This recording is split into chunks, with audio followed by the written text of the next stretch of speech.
Running includes a stance phase and a swing phase. Stance phase is the phase when the leg is in contact with the ground. It includes following phases.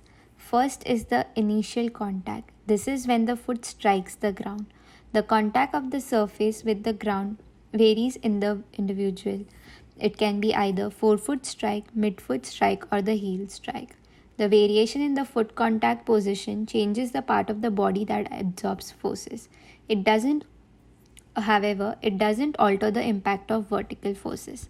For example, the heel strikers absorb more forces with their knees, while forefoot strikers absorb more forces with their calves. Thus, the muscle use for both of these strikers would vary. That is, in heel strikers, tibialis anterior plays an important role which helps in lowering the forefoot and acts as a shock absorber. However, in forefoot striker, gastrocnemius and soleus helps in lowering the heel to the ground. However, they are not so efficient in lowering the heel to the ground because they are the two joint muscles.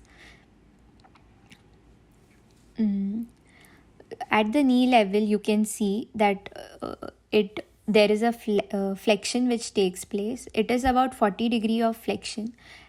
The flexion also takes place at the hip region. The muscles that help is the popliteus, which prevents the forward motion of femur on tibia, and quadriceps eccentrically controls the knee flexion. At the hip level, the gluteus maximus plays an important role. It provides stability and it prevents inward collapse of the knee. The glute med provides also the glute med, which provides stability and shock absorption at the hip level. Second phase is the braking phase. It is a period of deceleration that occurs immediately after the heel strike. It is the phase responsible for most of the injuries, and it is the phase in which the hip, knee, and ankle, they all are in the flexion position. The researchers have found that the runners with high peak braking forces were 5 to 8 times more prone to injuries in compared to low braking force. One of the best way to reduce the braking phase force is improving the hip flexibility. This would help to absorb forces through posterior rotation of the leg. Now we see that there is another phase coming up that is called the midstance phase, in which the foot is underneath the hip. It is the time when the major load is applied, and this is a transition phase in which we move to the propulsion phase. The gluteus medius play an important role as it prevents lowering of the opposite hip. During the propulsion phase, that is during heel off and toe off, there is extension at the hip and knee, and there is plantar flexion at the ankle. The muscles at the hip region that help are gluteus medius, which limits the outward rotation of the femur, gastrocnemius and soleus, which helps in heel lift, and it is from the heel off to toe off phase when we see windlass mechanism.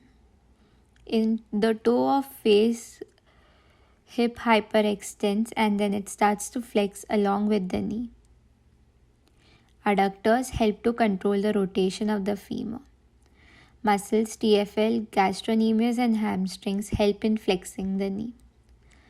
Now we see the swing phase. It is a non-weight bearing phase, and it is the phase in which we flex the knee and hip until it reaches the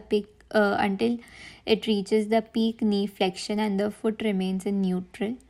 Anterior fibers of glute med, iliopsoas, adductors, TFL, RF and sartorius help in hip flexion and limit outer rotation of femur. Glute medius provides stability, and tibialis anterior maintain the rotation of the leg. Then we get into the terminal swing, in which the foot slightly dorsiflexes, which puts hip into peak flexion and knee goes into extension. The main role here is to decelerate the knee extension as the foot is approaching the ground again. The most important muscle here is the hamstring, which plays an important role. It is during this phase that it stores the elastic energy associated with the decelerating forward motion of the foot and the leg.